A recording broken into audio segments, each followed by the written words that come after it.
You are listening to the Maple Footy Podcast, the unofficial football podcast of the North.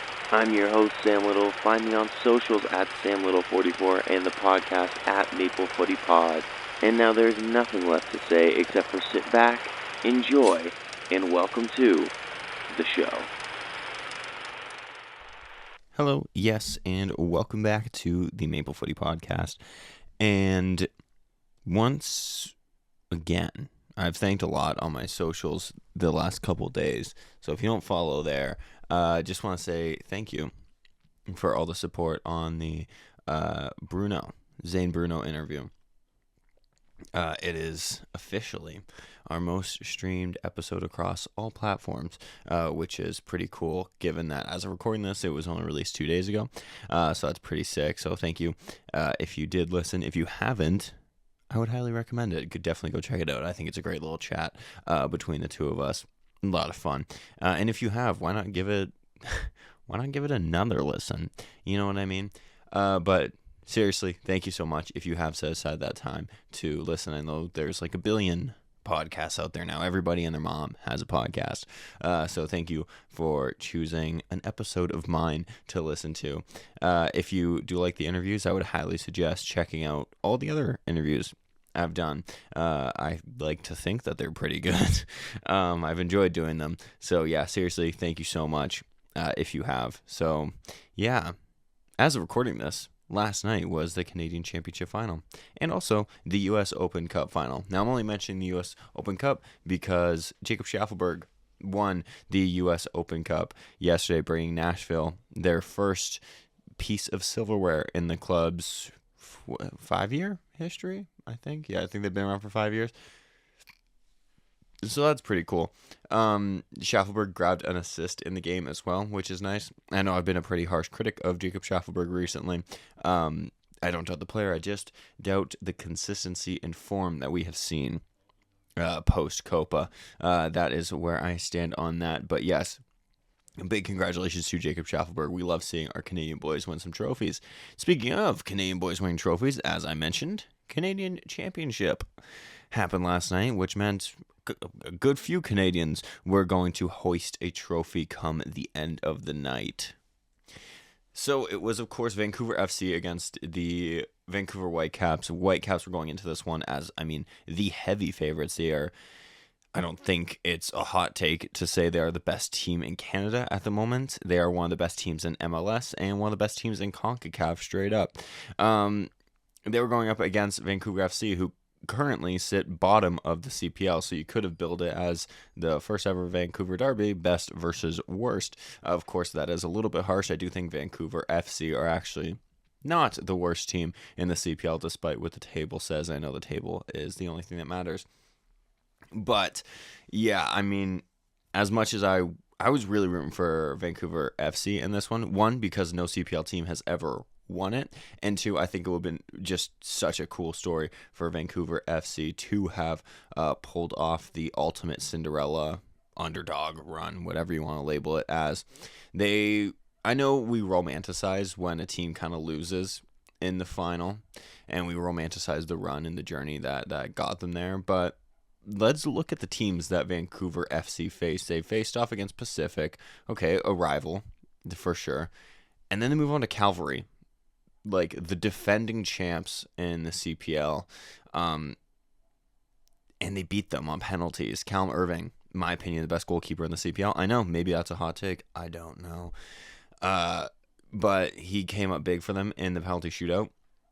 And then they went on to play Atletico Ottawa, who are currently in the title race with Forge for the CPL Shield and are one of the favorites heading into the playoffs. So they took a couple big scalps on their way to the final. And I know that in the end, if you don't win the final, then what have you, But I do think that it was quite the journey and quite the underdog story to get there. And it would have been amazing to see it culminate in a massive upset in the final. Of course, not many people would have predicted that to happen. But regardless, they had shown leading up to the final that they could beat bigger teams. That being said, there isn't a better team in Canada right now than the Whitecaps, so it would have taken a very big upset to have done so. But yeah, I just wanted to mention their run to the final because I don't want that to get lost in the result of the final, because I know it's about the trophy at the end of the day. Absolutely, it is. We all know that. You want the Voyageurs Cup, of course. But I also do think you kind of have to look at this and go, you know what? Fair play to Vancouver FC. That was a hell of a run. Speaking of Vancouver FC, this was, of course, their biggest night in their short history. They only just came into play in 2022, and they have had maybe not the richest of riches when it comes to on-the-field success since they've come in. So maybe this could mark a turning point for the club. Of course, they do have some great young players in Vancouver FC. I have long maintained that they are great at nurturing young talent and sending them off. And this team, I think we could see some other guys sent off too. But with that also being said, they could, if they do retain some other players going into next season, you could actually maybe see them qualify for playoffs, which off the top of my head, I don't think they have ever done. It's not happening this season either. So they're just a team that, came kind of out of nowhere. And it's really nice to see them get to play on this stage against Canada's best team in the Whitecaps, against a World Cup winner in Thomas Müller. And yeah, I mean, it's been, as I said, not the greatest of short histories so far for Vancouver FC, but maybe this is a turning point. Maybe we see them go on a run next year, maybe get a playoff spot. Maybe we see them back in the final. Maybe, just maybe. You never know. But yeah, I just wanted to shout out Vancouver FC before I proper kind of broke down what I thought of the match. So how about we do that? Let's talk about the match. So, of course, 4-2 was the final score. Some would say that may flatter Vancouver FC, given the amount of times that the Whitecaps maybe hit the post a few times. I will say, though, to Vancouver FC's credit, after about the second goal went in and the post was hit a couple of times, they kind of were able to kind of start playing in a way that they could. Now, in part due to the fact that I think by the time the second goal went in, the Whitecaps knew it was done. But of course there was that little scare when Vancouver FC, see how it gets confusing. Vancouver FC pulled one back. Of course, only 2 minutes later, Ali Ahmed gets his second of the night. And then from there was really no looking back. But yeah, we'll kind of, how do I want to do this? We'll talk about, Vancouver FC. I know I just chatted about Vancouver FC, but we'll talk about Vancouver FC, play-wise on the day, and then we'll talk about the Whitecaps and what this kind of means for them for the rest of their season. So for Vancouver FC, this was their season. This was their last shot at really getting anything positive out of the season. I know I kind of just marked down some positive that I think they can definitely take from this season. But of course, as we know, no playoffs for them. This was it. And it was always a tough task, and I don't want to be that person, but when you look at the resources compared to each other and all that stuff, I mean, One Soccer was showing a salary of 3 Whitecaps players, and just their salaries individually were more than Vancouver FC's combined. So that just kind of shows you the playing field that we're on, and that it isn't really level, which is expected. It's MLS versus CPL. That is expected, and we have seen CPL clubs beat MLS clubs, so it's not like it's never been done before.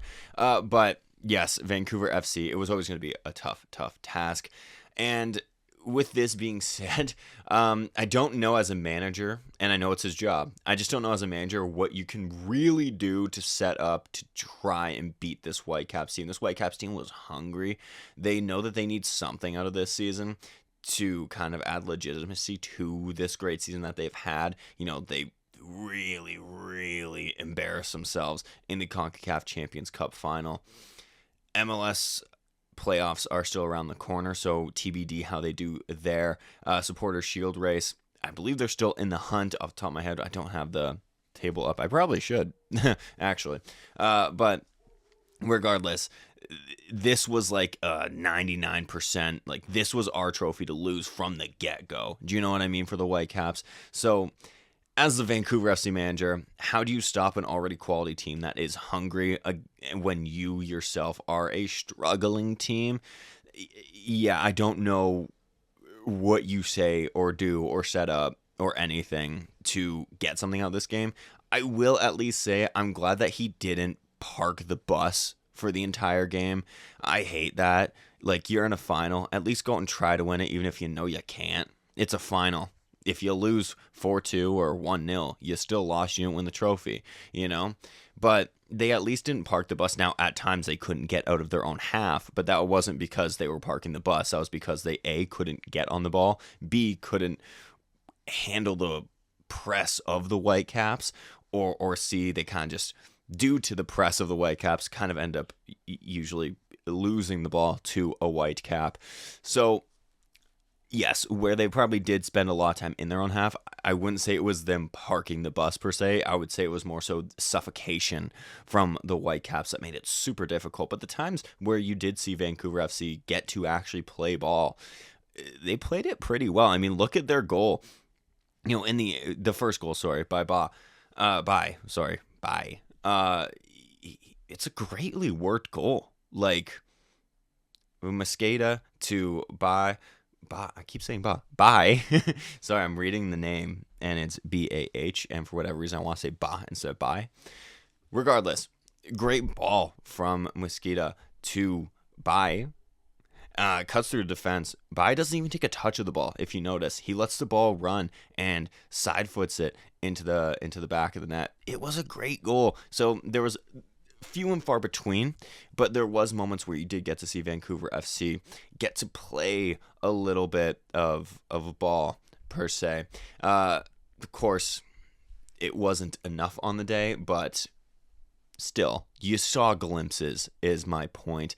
Where this was a 4-2, I do think that the Vancouver FC, can hold their heads high after this one. And I know, people will say, well, they lost, blah, blah, blah, blah, blah. Yeah, and I get that. But I think you have to look at it as a whole picture here.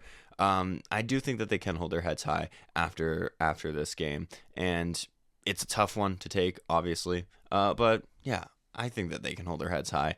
Let's start off with goalkeeper Callum Irving. As I said, in my opinion, honestly, the best goalkeeper in the CPL, and I know he won't get that recognition because he's playing on the last place team in the CPL. But I can't say without him they'd be worse off, because I guess technically they wouldn't be, because they would be still last. But some of the saves he's made this season, unreal. And honestly, if in the slightest chance Vancouver FC had won this trophy, he would have been my pick for player of the tournament, because he was that crucial for them. Of course, he didn't win it. We'll get to who won the player of the tournament if you haven't seen it. Who won the player of the tournament. But Callum Irving, I thought, on the night, he knew he was going to have to... He was going to be busy. And he was busy. He did make a couple saves, of course. He does concede 4, but there isn't one of those 4 where I go, man, maybe you say the third one, he doesn't punch the ball clear enough, but also I think his defense really lets him down in not clearing the ball either. So we'll say that one's like a 50-50 on him. The first Ali Ahmed goal, Ali Ahmed's placed that just beautifully. It was a great ball by Müller to Ali Ahmed. Nothing the keeper can do there. Penalty, although he has saved many penalties in this run, you don't expect him to kind of save that, especially going up against Thomas Müller, who, let's be real, he has seen a lot of pressure penalties. I think he knows how to put one away.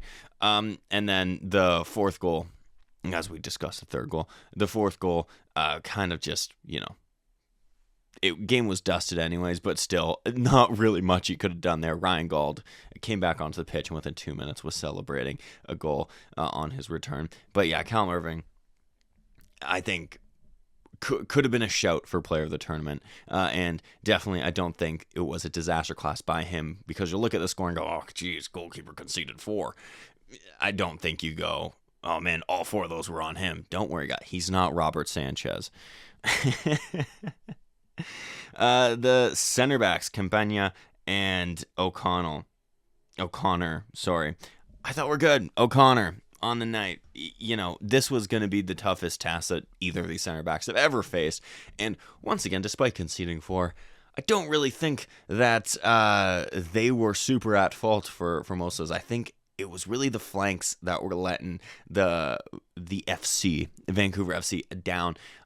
Of course, the center backs, kind of like I had mentioned with Irving, probably could have done a bit better on that third goal. Nobody really clears their lines, whatnot. The fourth goal, you kind of look and you go, okay, Ryan Gauld, maybe you shouldn't have had that much space, but I don't really chalk that down to the center backs. I'd probably chalk that down to the midfield, just kind of letting Gauld run into the box unmarked. But that's just me. That's how I view it. I honestly think Aiden O'Connor and Campagna, I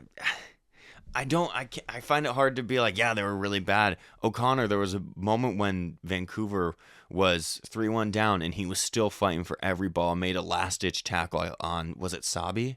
It might have been Sabi. I can't remember who it was, but clear through on goal, and it's a great tackle by O'Connor. You see the potential with a lot of these guys, and as I mentioned with Vancouver FC, I think that's what you look at. You look at the potential. You have seen them kind of nurture this young talent, these young players, and we've seen them go off and be sold to other clubs.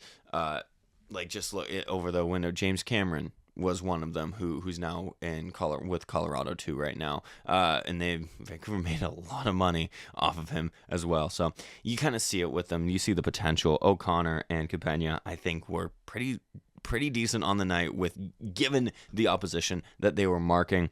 The flanks is where I will be a little bit negative. I do think the flanks let them down. I'm a big Dada Luke fan. If you listen to any time I've really talked about Dada Luke, I have said I'm a big fan, but yeah, the first 3 goals, he plays a part in all 3, and that really pains me to say because, as I said, I do like him. First goal, he doesn't really deal with Ali Ahmed. In all fairness, Ali Ahmed is in the form of his life right now, so you come a little bit of slack there. Second one, he just makes a rush tackle that he shouldn't really be making. The moment he leaves his feet, you feel he's conceding the penalty, and he does. And then, of course, Müller dispatches the penalty. And then I think Dada Luke is another culprit on that third goal. As Irving kind of pushes out, Dada Luke doesn't really react, doesn't really know where the ball is, in fairness to him, but he doesn't really react, doesn't clear his lines. Ali Ahmed has an open net and just slots it home. And then he's pulled at halftime. So yeah, not a great day for Dada Luke. As I said, I am a big fan of him, but yeah, just not his best outing. So it does kind of kill me to say that. But yeah, as I kind of said, the center backs, I didn't really feel like they were super at fault. I think the flanks let them down. This is kind of where I look to. Over his left-hand side, he wasn't as busy as Dada Luke, but anytime the Whitecaps kind of came down, Vancouver FC's left, so Whitecaps right, you kind of felt like something was kind of gonna happen. I mean, that first Müller assist for Ali Ahmed, it's a great ball from that left side over to Ali Ahmed, and of course it's Thomas Müller, so yes, of course he's gonna have joy. But yeah, I just felt anytime they were on the flanks, the Whitecaps, either side, they were just finding so much joy, and it ended up, I think, really, really hurting Vancouver FC, which kind of sucks because I would like to have seen them win. Into the middle of the park, Mosqueda, Mikael, and Fry. Mosqueda, of course, played many years with the Whitecaps, so it was nice to see him kind of back home. The Southsiders gave him a great reception, which is always nice to see. But yeah, I'm kind of lumping the 3 of them in together because they really struggled to get into this game. Once again, it was always going to be a struggle, and I want you to keep that in mind as I'm kind of saying all these things. It was always going to be a struggle. When they did get to have the ball and control the ball, I thought they looked quite good. Fry was distributing well. He was winning the ball back a couple of times. Mosqueda, of course, grabbed an assist and a consolation goal at the end there. So you did see the quality when they were able to show it. Problem is they were not able to show it a whole ton. But regardless, you did see it in spurts.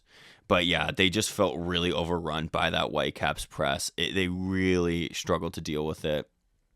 And yeah, I don't really have much more to say on the midfield, as I really won't about the attackers either. We will start off with Campbell. I'm a big fan of Campbell. I was really, really upset when Forge let him go. I wasn't shocked after he was injured for most of last season.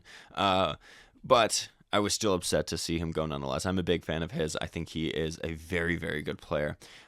He really did struggle, as many of the FC players did, to really get into this game and find joy.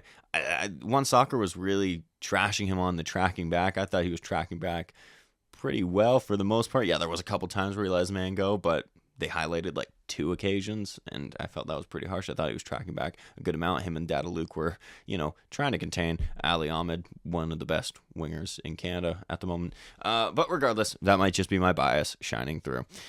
At least I admit it. But yeah, no, he just really struggled. And I mean, he's also playing not his natural position. He hasn't really played his natural position all season for Vancouver FC. He is, of course, a striker, and they've been more so deploying him as a right winger, right mid, however you want to say. And yeah, he's not playing his natural position. He kind of struggled to really get into the game. And yeah, I would have liked to have seen Campbell win this because I'm a fan of Campbell. Mbong was the next player, striker. He found it real difficult. He didn't really get much service. He did get one beautiful ball in where he would probably like his chance back. He hit it wide. He probably should have put on target. But outside of that, yeah, he was pressing at least. He was tracking back. But yeah, he really struggled to get into this game due to, as I said, just Whitecaps being, 1, so good, and 2, their press. Finally, though, saving my standout for last, I thought he was phenomenal on the night. And how can you say a guy that lost 4-2 was phenomenal? I thought he was. He grabs a great goal and picks up an assist on the final one as well. Tracked back a ton. Anytime that Vancouver kind of felt stifled in the wing positions, it felt like Bai had a part to play. He was trying to draw fouls as well, trying to slow down the game for Vancouver FC whenever they kind of felt like maybe it was getting away from them. And yeah, he looked really comfortable on the ball. Looked like he played up to the occasion, which is very good to see. He's only 21 years old, so he could be someone that you could see Vancouver FC selling on in the future. If I was the Whitecaps, honestly, I'd maybe put in a cheeky bid if one of their wingers ends up departing, or even if not, depth. At the moment, he's 21. He can learn a lot from some of those players, or from any other of the Canadian MLS teams. If I'm any of the other Canadian MLS teams, by the way, I'm looking at a lot of these CPL players going, I think we could really use them. Anyways, I digress. We will get into that on a different day. But yeah, I thought he was great. He was one of the best player for Vancouver FC. And yeah, you could see the potential there. He looks super comfortable, super confident. He's been their best player all season, to his credit. And yeah, he's a player that I really like and really excites me. So I'm hoping to see more from him like this in the future. Substitutes: Tyler Crawford came on for Dada Luke. Norman came on for Fry. Fotzing, another one that I'm a big time fan of, came on all for Vancouver FC. Each of them, I'm glad they all got to come on and experience the final, but when they all kind of were introduced, it was, game was kind of already done and dusted. But regardless, I will wrap this up by saying it was a great effort by the Vancouver FC, all tournament, really. And it is a shame that another year has passed and a CPL club still has yet to win the Voyageurs Cup, but it does feel like maybe we are getting a little bit closer. Problem is, Vancouver Whitecaps are just so good right now, and from the get-go in this competition, it really felt like it was theirs to lose, but it also did feel like if ever there was a time for a CPL team to win it, it would have been this year, and I don't think many people would have said the Vancouver FC would have been the ones best bearing the flag for the CPL. But regardless, it was Vancouver FC, so I think that deserves flowers in and of itself.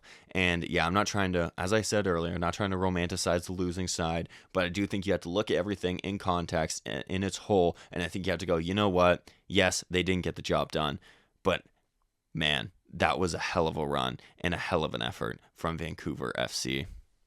Let's talk about our boys, the Whitecaps, though. I went Southern there for a second. But yeah, no, let's talk about the Whitecaps. As I have already mentioned a few times, this was their trophy to lose from the start of the competition. And it was their trophy to lose on the night, and they knew that. Within 5 minutes, they were up. 10 minutes, they were up by 2. Going into half, it was 3-1, and the game ends 4-2. It was a good performance from the Whitecaps. Let's be honest. Sorry, I keep bringing up One Soccer. It's because I was watching on One Soccer, as I'm sure any Canadian who was watching it was. One Soccer had said, if they win this, are they the best Canadian MLS side of all time? I think no. I don't think you can put them there just yet. If they go on and win the Supporters' Shield and the MLS Cup this season, then I think you reopen that category. But the point was that they have now won 4 Voyageurs Cups in a row. Longevity over a treble, I don't think so. For me, TFC 2017 is still the best MLS team, period, ever, and best Canadian soccer team ever. That's my opinion. I'd love to hear what you think of that, because they said on the broadcast, and I was like, I don't fully agree with that. But I definitely see the point in the longevity and whatnot. But I just think MLS Cup, Supporters' Shield, and Voyageurs Cup all in the same season, that is extremely impressive. So that's what I'm saying. If the Whitecaps do win the Supporters' Shield and MLS Cup, I think we can then reopen that conversation. But until then, I don't think we can have that conversation just yet. So TFC, if you're a TFC fan listening to this, there you go. The guy on Maple Footy thinks that 2017 TFC is still the best ever Canadian team. So there you have it. But yeah, the Whitecaps, it was theirs to lose. As much as I wanted Vancouver FC to win, we all kind of felt it was the Whitecaps that were gonna win this one.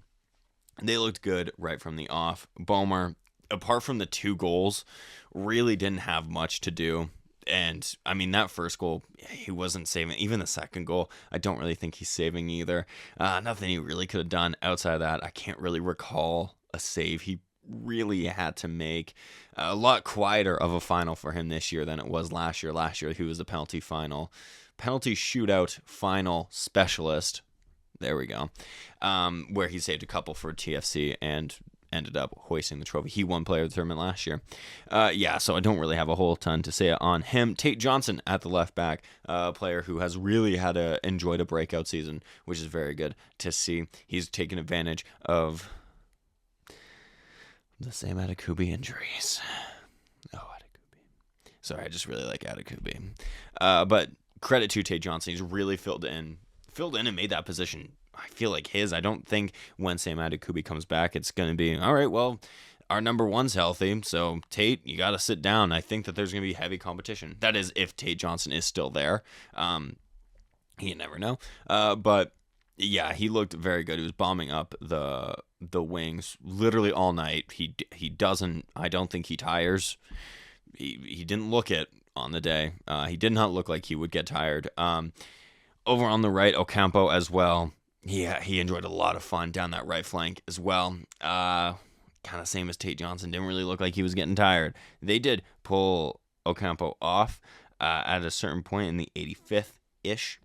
But yeah, he whipped in a couple of nice balls as well. Probably a bit unlucky to be robbed of a few assists, Ocampo, on the day. The woodwork prevented it, or Callum Irving did, or one of the Vancouver FC defenders. But yeah, very, very good from the 2 fullbacks. Bahumbula as well, the center back, Canadian-born. I will throw that in there because we like to claim our Canadian boys. Of course, not Canadian international, plays for Syria, but still, I thought he was quite good. He was probably one of the least busy of the Whitecaps. He didn't have a whole ton to do. I will say he was, I would say, a little bit at fault for the Vancouver FC goal. The first one, bye-bye. These are little things I do to make myself laugh.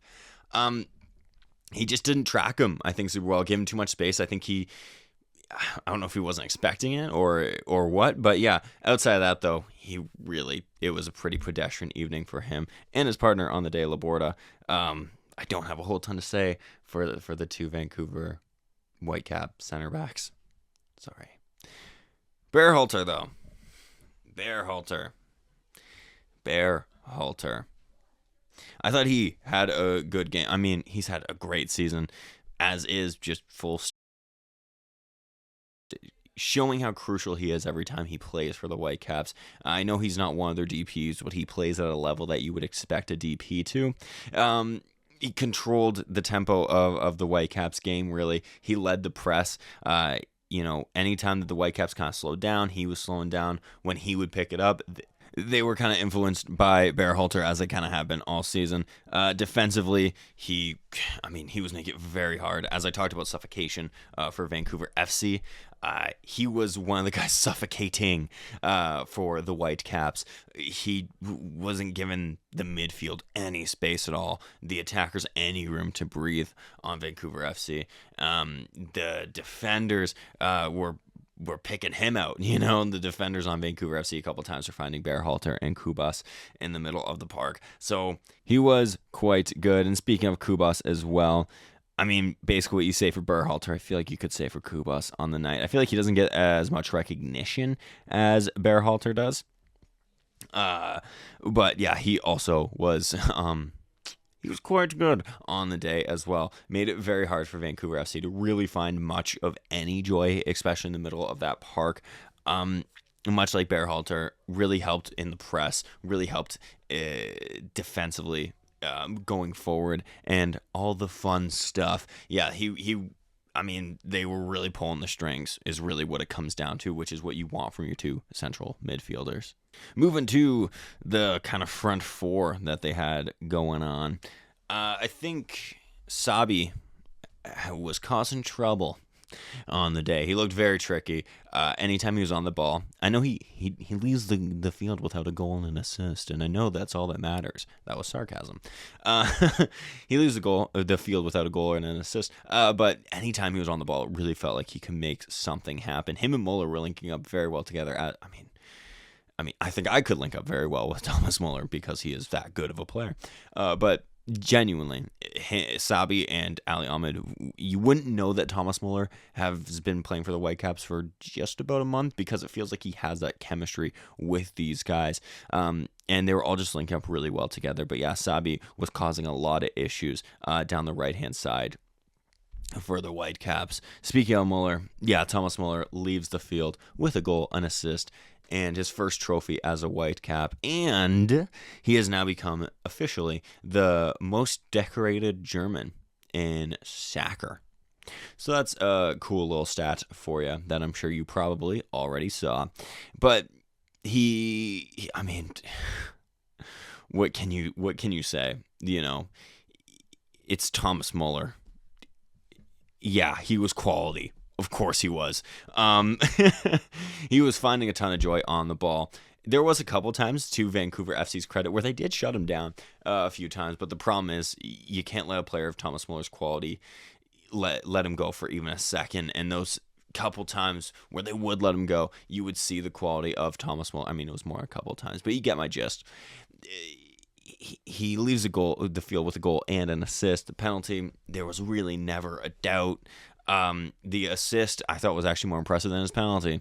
It was a great ball into Ali Ahmed, and then Ali Ahmed finishes it perfectly. And yeah, I mean, if I'm a Whitecaps fan, I'm very excited seeing Ryan Gauld coming back. Sounds like Brian White could be back in time for playoffs. Thomas Müller, of course, playing as good as he is. Ali Ahmed in the form of his life. Jayden Nelson has had the season of his life. If I'm a Whitecaps fan, I'm very optimistic going into this playoff run. The only thing that would concern me is defensive injuries. But yeah, right now, I don't think you're really too concerned about that when you got Thomas Müller in your team. Speaking of Ali Ahmed, let's chat a little bit about Ali Ahmed. The Art Ross Memorial Trophy winner, which is the player of the tournament. I think well-deserved, as I had said. I think if Vancouver FC had won this, I think Irving has a strong case for it. Of course, it's not the way the cookie crumbled, but Ali Ahmed, yeah, 100% he deserved this. He was very, very good in this final, and I kind of find that the final is usually what sways it a little bit. for who wins it, like it did for Bulmer last year. Because if you remember, Ali Ahmed missed the first leg against Forge, and did he play the second? I cannot remember. But going back to the Valor games, Ali Ahmed, he looked very good against Valor in those games, and you just see his quality. As I said a few times now, he's in the form of his life. He looks great for club and country at the moment. Very, very exciting. Anytime he was on the ball, he was causing problems. They literally just could not handle him. They couldn't handle him. They couldn't contain him. They couldn't stop him. It felt like anytime he was on the ball, he could have grabbed an assist or a goal or what have you. And yeah, he looked very, very good on the day and throughout the tournament, so definitely well-deserved MVP. And has he won all 4 with the Whitecaps then? Was he there in the first one? This is, I believe, his third for sure. I would assume he was there in 2022. Oh my gosh. Sam, pull up the stats. But yeah, no, Ali Ahmed, very, very good. And then in the middle, El Mouni, I would say he was probably the quietest of the attackers for the Whitecaps, but I mean, I guess you're allowed a day off when you look at the 3 guys kind of behind you, and Sabi, Müller, and Ahmed, and you go, yeah, you know what, maybe I don't need to score. Substitutes, Cabrera came on, of course, but the big talking point is Reingold is back, and of course back with a goal, and now another trophy for the Whitecaps. In my opinion, still, I mean, now you'd say Müller is the most important signing in Whitecaps history, but Reingold is definitely up there as well. Has really, really helped transform this team. His quality is insane. So having him back right before the playoffs is great. It's been a tough season for him specifically because he's been out since, was it March or April? Missed most of the season, started the season off really well, and then, of course, got injured. So it's very good to have him back right before the playoffs as well. So he's going to get some time to settle in, I think, and you can maybe see the best of him come the playoffs, which is exactly what you want, plain and simple, from your captain, and no longer your best player, but one of your best players. If Thomas Muller's on your team, Thomas Muller's probably your best player. But yeah, Reingold, one of their best players, one of their most important players. It's good to see him back. Also happy to see Jane Nelson get on. I think he was a little bit hard done by not to start this match because another player that you probably could have said has a shot at winning the player of the tournament, but he did win young player of the tournament, which is also good. Love seeing that for him. He definitely deserves that. Another player that you could have given a shout to would have been Bai. But once again, I feel like the final and the winner kind of sways those a little bit. But yeah, definitely Jane Nelson deserved an individual accolade. And as I said, a little bit hard done by not to have started this game. I understand that not everyone can start every single game though. So I won't harp on it too long. Ralph Priso also entered the field with about 4 minutes left. Really happy for him. I'm a big fan of Ralph Priso. I think he is quality. And it's just nice to see some of these TFC guys, not to bring up TFC, but TFC kind of lets them go, and then you kind of see these guys, okay, you do see quality players and quality moments from them. So it is very nice to see some of these guys get a chance elsewhere and prove that they are quality and very good. But yeah, outside of that, that kind of brings me to an end of this one. I don't have a whole ton to say. The Whitecaps win the trophy that I think pretty much everyone expected them to win from the start of the tournament. There was a few hiccups along the way. That Forge 2-2 in Hamilton, the Valor 2-2 in Winnipeg, and then the Valor second leg as well in Vancouver, where Valor really applied the pressure there and just fell short at the end. Then, of course, on the night, I don't think Vancouver FC have anything to be ashamed of, but Vancouver Whitecaps, I felt within 10 minutes it felt like it was over, and then there was glimmers of hope every now and then for Vancouver FC, but never really much in doubt on the day. But one day a CPL team will win this, I hope. I do hope. It's long overdue, and it would be very nice to see. But yeah, credit to Vancouver FC. I really hope I didn't come across as too negative. And of course, congratulations to the Vancouver Whitecaps. They are the MLS Canadian team that is keeping us respectable at the moment. more content coming soon. Hopefully a few more interviews on the way. So everyone cross your fingers on that, because I am as well. Other stuff, the squad for the Canada team dropped for their upcoming friendlies. It will be out a bit later, just with how my schedule is, and of course with the Zane Bruno interview, and then this, I want to make them their own separate episodes and didn't want to take away from each other. So the squad analysis is going to be out a little bit later than I would have liked it to have been in an ideal world, but it will be out before the friendlies, and you can hear what I think of our squad. Outside of that, I will be covering the upcoming friendlies as well, so a good few things to be on the lookout for. So I hope you enjoyed this one. Once again, if you have not listened to our interview with Zane Bruno, I would recommend it. Definitely go do that. If you haven't listened to our other interviews, once again, I would recommend it. Definitely go do it. They're very good, in my opinion. Outside of that, I hope you enjoyed this one. A little bit laid back, more chill, I think. But yeah, thank you so much. I hope you liked it. I hope you enjoyed it. And until next time, cheers, everyone. And that was your Maple Footy podcast. Thank you so much for listening. Check my socials for any and all future updates. Remember to support Canadian football, be kind, and until next time, live, laugh, little.